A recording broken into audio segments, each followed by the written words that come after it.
Hello and welcome to the Marketing Times Analytics Podcast. I'm your host, Alex Safranis, and today I'm on with Jonathan Baker.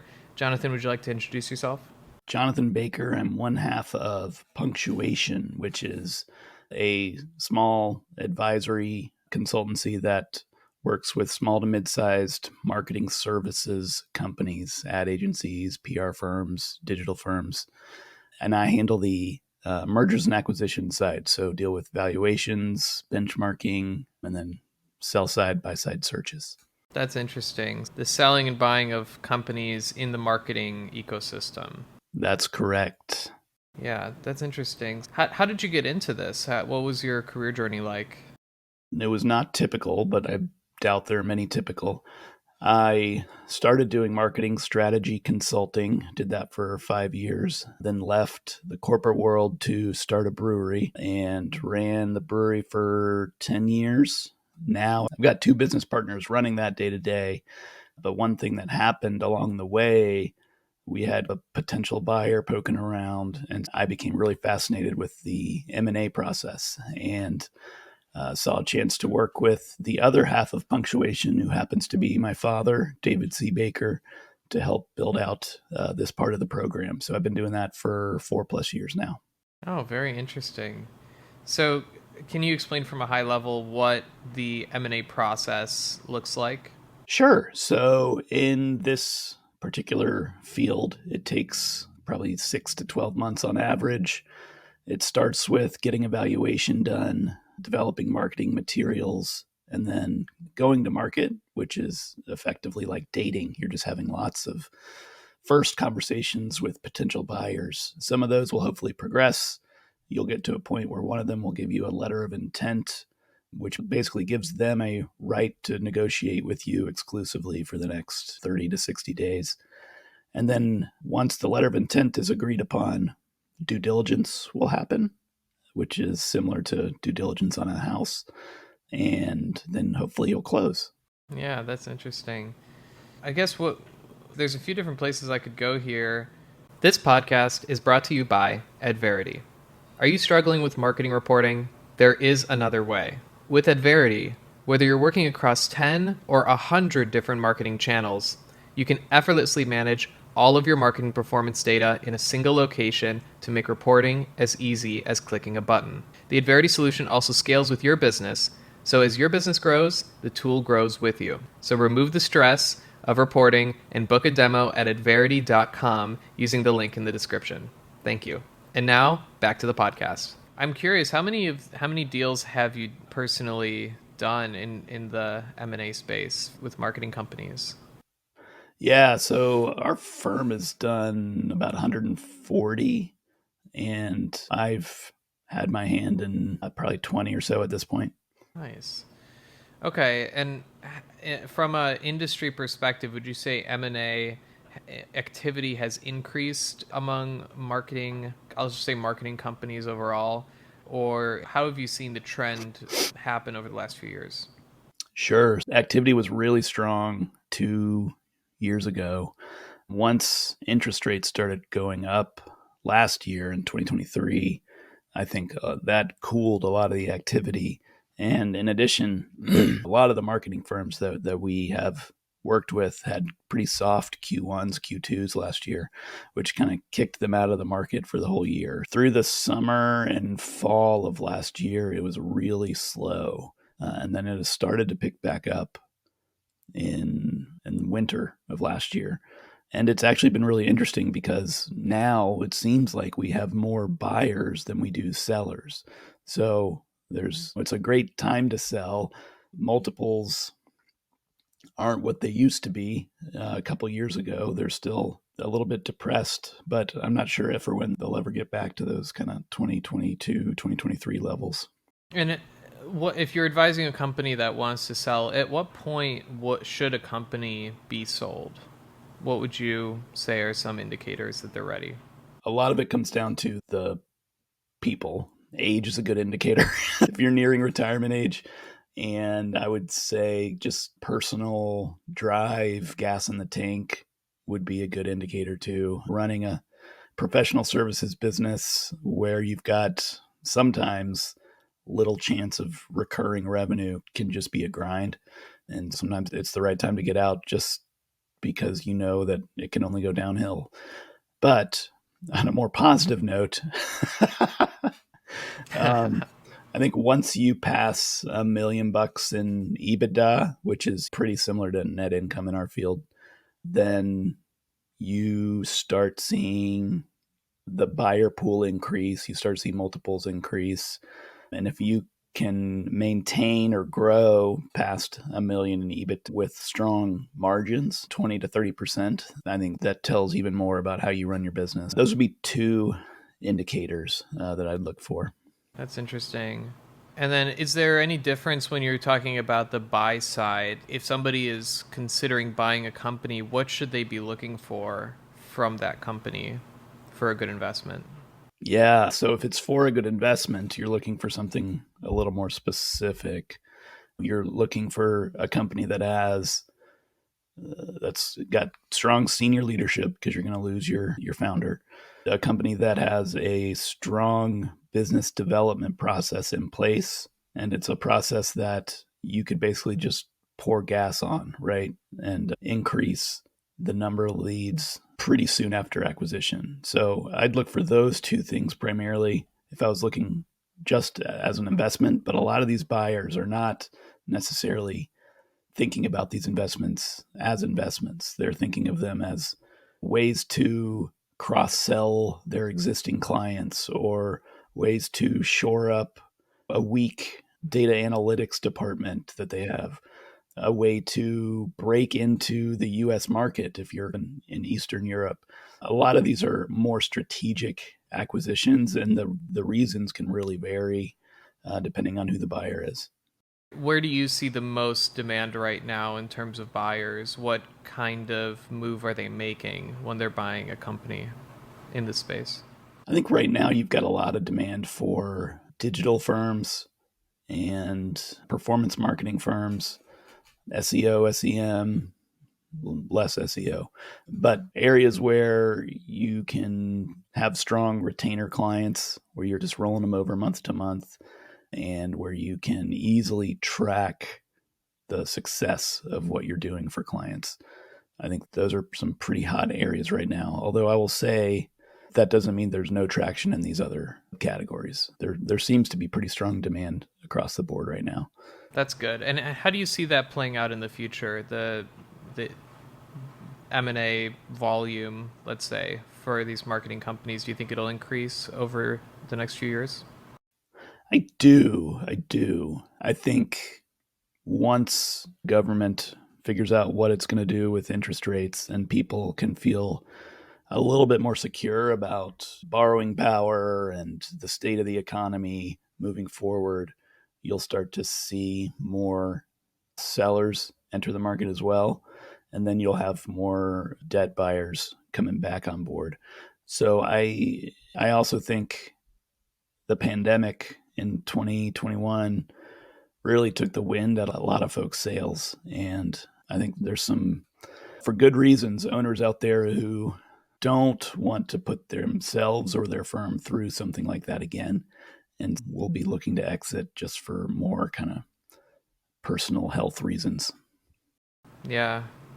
What are some of the biggest risks to an M&A transaction going through? The biggest risk I see is loss of a large client, but buyers will hedge against that by only giving a certain percentage upfront, and then the rest is contingent on hitting performance targets. People think of the risk of losing employees as a large one, but I rarely see that play out. I think employees actually, in many cases, are better off now that they have more upward mobility if they're getting rolled up into a larger group. And if nothing else, they're willing to give the new regime a year or so to figure out if it's going to be a good fit. I think, yeah, losing a big client would be the single largest risk, and also largest risk to the sellers in trying to achieve their earnout goals. Yeah, and can you explain more about how these deals are typically structured in terms of the payment? Because you mentioned something interesting that it's only a fraction up front and then the rest is contingent on the continued success. Yeah. So in marketing services, this field, I would say an average deal, and you've got deals on both sides of this, remember, but an average deal would be 30 to 50% in cash upfront, and then the remaining 50 to 70% in an earnout structure, which would be over 2 or 3 years, equal payments made as long as you are hitting certain performance targets that you have agreed to. So that could be growing top line revenue, it could be maintaining a certain profit margin, it could be retaining a key client. You can get creative there, but those are some of the more common ones.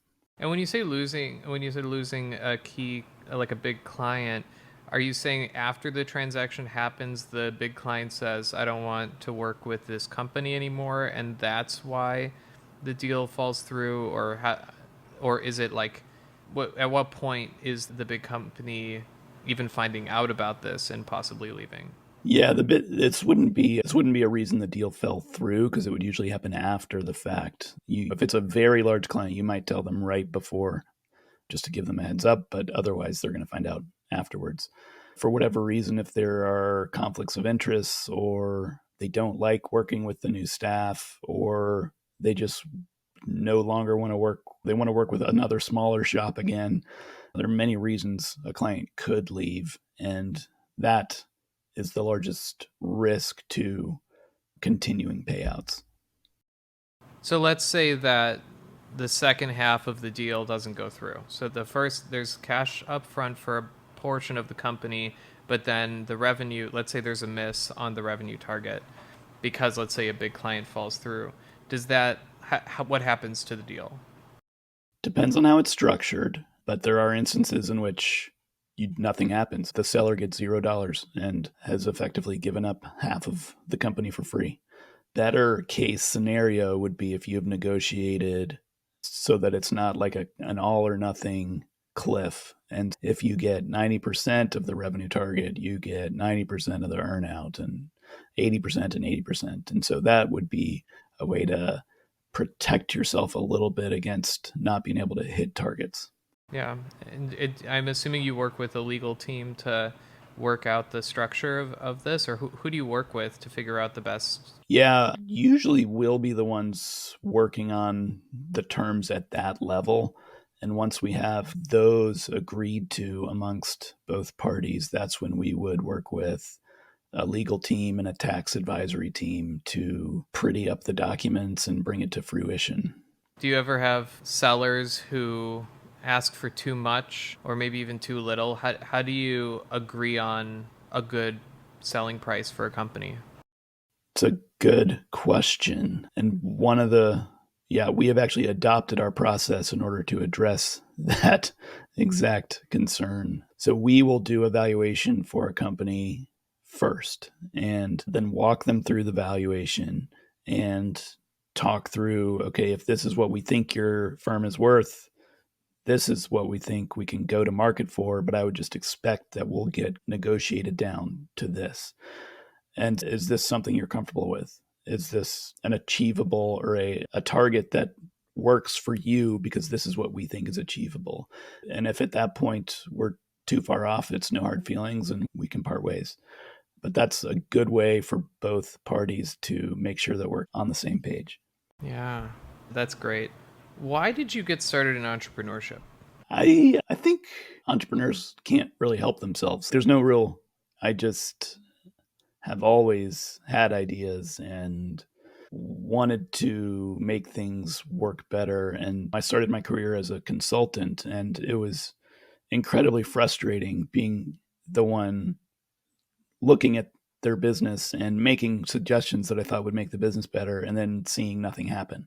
And what an entrepreneur wants to do. And I think that's when it dawned on me. Yeah. And if you were to reflect on the difference in how your career turned out versus what you might have expected in the beginning, what were some of the biggest differences in how everything unfolded? As an entrepreneur, I certainly have more control over my time and the things that I focus on, but I also have more worry and fear trying to keep all of that safe. And I don't think it's too dissimilar from what I expected. But as an entrepreneur, you have to keep forcing your mindset open and make sure that you are continuing to grow and learn and listen to people with humility, or else you're not going to be able to get better and get your business to a better place. Yeah, on that note, what were some of the biggest growth moments or biggest challenges you faced in building your business? I think recognizing that I'm not as good as I thought I was at some stuff and seeing talent in certain areas that I just don't have and being able to align myself with that talent. I've got two amazing business partners who one is more of an operational guy, the other is more of a finance guy. They're both better at those two respective things than I am. So acknowledging your faults and humbly solving for them, not thinking too far ahead in one sense is something I've learned to do. So in another sense, you have to think 3 to 5 years out in terms of like broadly, what are you shooting for strategically? But if you've got a roadblock right in front of you and it could play out a number of different ways, but you won't know until, so and so returns a phone call or you have a meeting or whatever, there's no use worrying about things that are out of your control. Wait till you have as much information as you can before you start to worry and make decisions. Yeah, that's really good feedback. Okay, good advice. You have to be able to Yeah. compartmentalize in a way that I didn't anticipate, particularly if you're managing people and you're going from one meeting to the next, and one you're having to have a really hard conversation and let someone go, and then the next you're trying to give really encouraging feedback to someone who's just feeling down in the dumps. Like you've got to be able to shift your frame of mind quickly. Yeah, that's tough. So, so I guess I'm going back to the M&A deals. I'm curious, what does the timeline look like? How long, what's the fastest deal that you've ever done, and what's the longest one? The fastest would probably be 4 months, I would say. The slowest, it can, these things can go on indefinitely, really. But if something drags on for longer than a year and a half, I would say it's unlikely that it's going to happen. Okay. Yeah. And how do you, so do you market these deals? Let's say a seller comes to you. How do you get the word out to potential buyers about that company? Yeah, so we're fortunate that we've built up a newsletter list of 15,000 marketing services firm principals. In addition, we have built up over the years a database of active buyers of these types of firms. So those are two of the methods that we use immediately. And then a third is really just dependent on the firm itself that we're trying to sell. And we'll do customized research to try to find buyers that we think fit the right profile. And there's no like secret to that. That's just hard work. And how often do you get a buyer from the email list versus the research? I would say that most of our buyers do not come from the custom research, but the research might help inform future deals. At this point, we've developed relationships at some level with a lot of these buyers, and so we can speak a common language and be honest about what each side wants, and there is value in that. Would you say that what you're doing is similar to real estate? These are high ticket transactions. You're negotiating between buyers and sellers. What, or maybe a better question is, what is a parallel between the work you're doing and somewhere else in a different industry? Are there any comparisons? I've tried to think through this as well, and I don't know if there's a great comparison. Real estate's not a great one because of the personal nature of these deals. And a piece of land is a piece of land, and sure, you might have some memories on it, but a business that you have spent years of your life building and developing and whose primary asset is the people that work there, there's just a lot more emotion and feeling wrapped up in the deal. And so in that way, it's like a marriage, finding a spouse, but not with the negotiation of real estate. Although real estate, yes, you can get creative, particularly on larger deals. Not a ton of creativity on smaller deals in real estate, though. And I would say the inverse is perhaps true in our field. Yeah. So, do you see the marketing industry, all of the different advertising, PR, and so forth, a general consolidation happening between companies and continuing, or do you see more fragmentation happening in the future? It'll be constantly a battle between the two. So you've got firms that grow, sell to larger firms. Then you've got entrepreneurs that are working at those larger firms, getting fed up with how large the firms are, want to do their own thing. They start their own firms, grow those, sell them. So it really is a cycle that I see continuing at a pretty steady rate. Okay.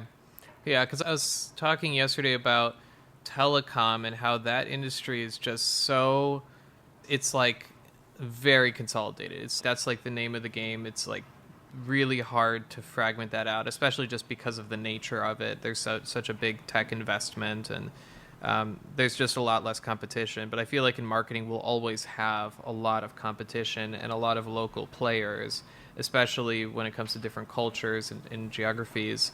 That's just, it just naturally has more built-in competition. So that makes sense. Yeah, and the barriers to entry are just so low. You need a laptop. That's all you need, and an internet connection.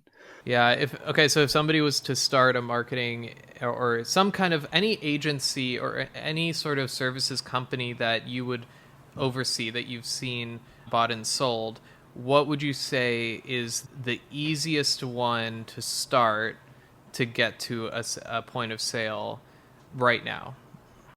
Right now, I would choose an industry that is large ticket item.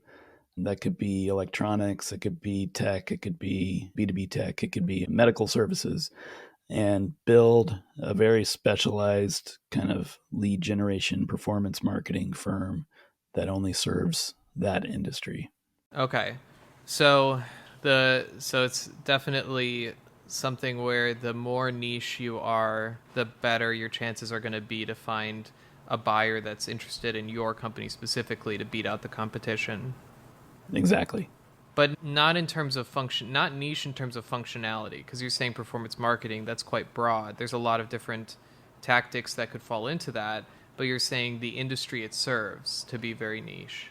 It could be either. If you think about the buyers of these types of firms, it's usually going to be larger, less specialized agencies. And so what they're trying to buy in many cases is your expertise or your access to a particular type of client.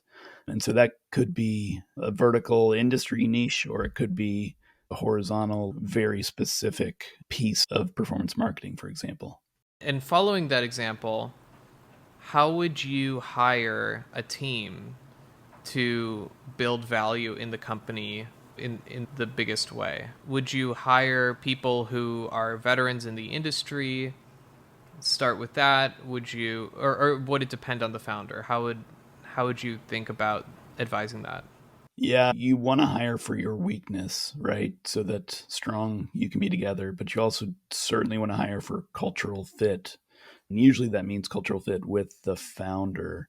And in my experience, cultural fit is actually more important than your resume and your experience, because a lot of that can be learned on the job, particularly if you're a curious person. So I would say definitely not industry veterans. They're used to having teams underneath them. They're used to a certain level of bureaucracy. And right out of the gate, you're not going to have any of that. So you're going to need people that are like minded, that agree with kind of what you're trying to build and can do a lot of different things reasonably well. But that's good. That's encouraging. And how do these companies that end up being sold get funded in the first place? Are they often a bootstrapped business? Do they have loans from banks to build the business? What type of funding do you typically see with them? They're almost always bootstrapped. very rare to find significant chunks of debt. And if you do, it's often related to purchasing the business. So it could be an SBA loan that's on the balance sheet because the new owner used that to help fund the purchase. Okay. Yeah, it makes sense because there isn't, in the services industries, there isn't a lot of upfront investment. No, there I really get, yeah. isn't. And I feel like it's less and less every year, the way that the cloud has changed things. And now you don't even need a physical space. People are very understanding of remote work. There are just fewer and fewer barriers for new folks to jump in. Yeah. And so when a company, you said a lot of the time people are hiring for expertise or access to the clients. How often are they hiring, how often are they looking for technology, like intellectual property that belongs to the business? Is that typically a piece of the deal that's valued, or is it more the founder and the deals? So if the selling company has valuable IP, it is almost always valued and considered a part of the deal. But a lot of these folks don't have a ton of like real IP. For IP to be valuable, it has to have proved its ability to generate profit in some way. Yes, and there are companies that have built out unique technologies, and particularly if those are specific to, I would say, a vertical industry niche, then that's going to make that company even more valuable to whoever's trying to purchase it. Makes sense. Yeah, this is very interesting. So, how do you find companies that want to sell their business? That newsletter of 15,000 folks is a good place to start. We put out a lot of free content so people can learn from us, grow with us, and also get a feel for how we think about things. And then we have a separate advisory side of the business where we help firms work on their positioning, service offering design, lead generation, roles and responsibilities within the organization. And all of that work eventually will lead some clients to sell. And oftentimes it's repeat clients. Oh, yeah, okay. So, you're helping companies with branding as well to make themselves a little bit more marketable. I wouldn't say branding. We are very bad at that. But the idea behind the brand, what are we going after? Yeah, that's what we help with. Oh, more strategy. Yeah, exactly. Yeah, that's interesting. Is there a lot of competition in the M&A marketing space, or have you carved out a niche here? There is competition. There are probably 3 or 4 other groups that work in this space with any regularity. And then it's not a particularly complex industry in terms of the way a business is run. And so it certainly doesn't prohibit other M&A folks from getting involved. There's definitely some particular ways that this industry talks about the work and the finances and some things you need to watch out for in terms of clients and principal compensation that are unique, but it's all learnable. We do specialize, and that is what I think has helped us along the way. Yeah. I'm curious, when you're valuing a company, do the results to the client matter in the deal, or is it more the number of clients and the value and revenue metrics for those clients?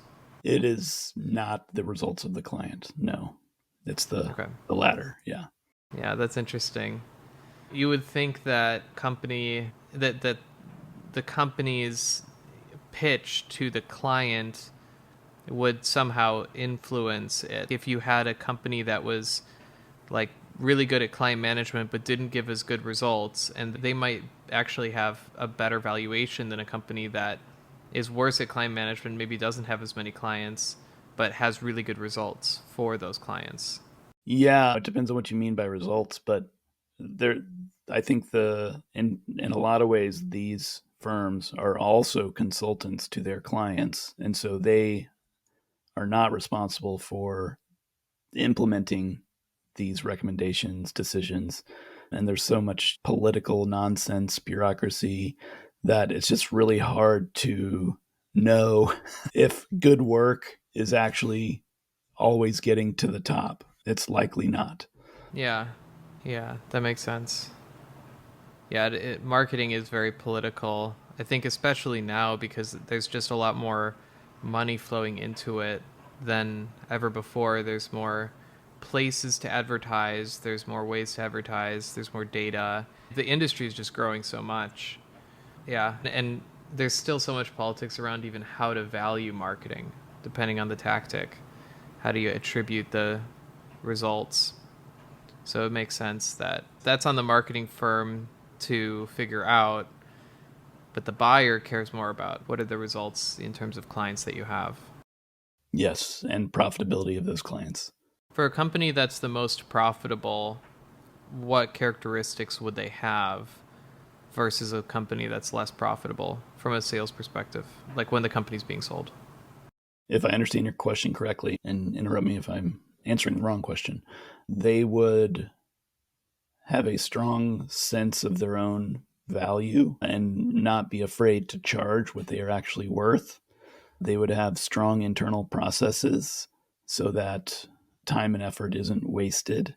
They would have a strong perspective on what an ideal client looks like and what a bad fit client looks like. And they would not take on clients that they think will be or turn into bad fits. That's interesting. Yeah, and I guess the inverse is probably true for the low profit margin companies. Is they're undercharging, taking on any client, and so forth. The challenge with the underperforming agencies is there's just so many reasons why it could be underperforming. And so you really do have to dig in to figure out if it's a problem you could even solve. And that's why these companies often are not getting great valuations, is because there are just so many more question marks for a buyer. Oh, I see. Is there ever a case where there's an easy solution that the buyer sees to fix the problems at a company and they can leverage that to get a better deal? They could say, for example, your profit margin is very low.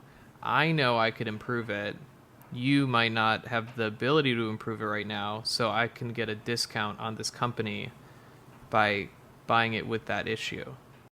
So usually the discount would already be factored in at that point. And if the solution is really that obvious, the seller might not want to give full credit to the buyer for the difference as well. There very often are easy solutions to some of these problems. If you're a small company with a ton of overhead and there's a larger company that can absorb your HR and accounting, project management functions, and knock 30% off of your costs, then that feels like a win. Yeah. Yeah, also like if the selling company had a issue with lead generation and volume,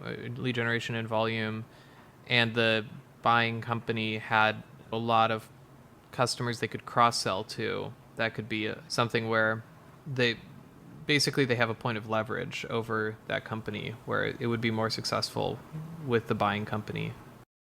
Yeah, exactly. And in that case, you might be able to propose a deal structure that involves the selling company retaining or rolling over some of their equity into this larger entity, so that lowers the purchase price for the buyer, but it also gives some of the potential upside to the seller. Yeah, is it usually an all or nothing deal where 100% of the company is sold, or is it typically a share of the company?